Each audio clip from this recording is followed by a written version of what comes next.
how to change date and time in Windows 11 or in Windows 10. Pwede din. Ang oras ngayon ay 10:23 AM, 12:09 September 12, 2025. Ang oras dapat ngayon ay 11:54. Sa orasan natin, 10:23 AM. Dapat ngayon, 11:54. I-change natin ang oras niya. Click natin ito. Tapos, settings.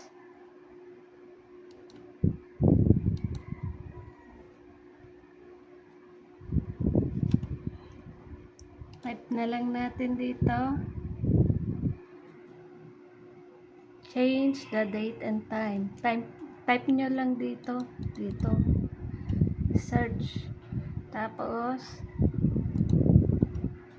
yan na. Lumabas na. Tapos, ang time zone kasi natin, nasa Canada.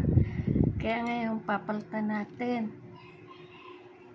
Kasi parehas tayo ng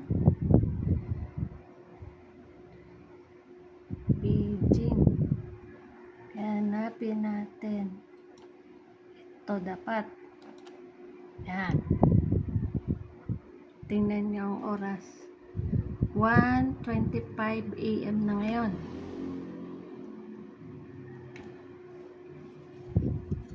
Hindi nagbago yung oras.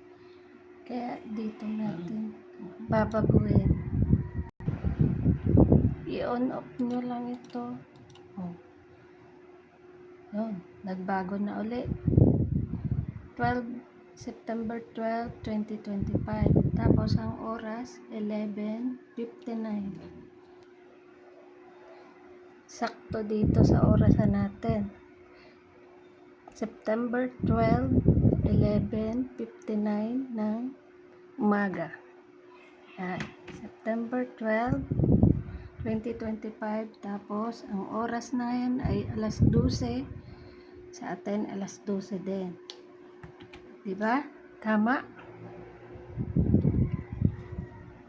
Paki-subscribe na rin po ang maliit kong channel. Thank you.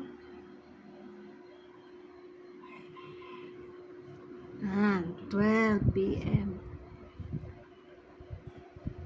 Ganyan lang po mag-change ng date and time. Sakto na sa orasan natin.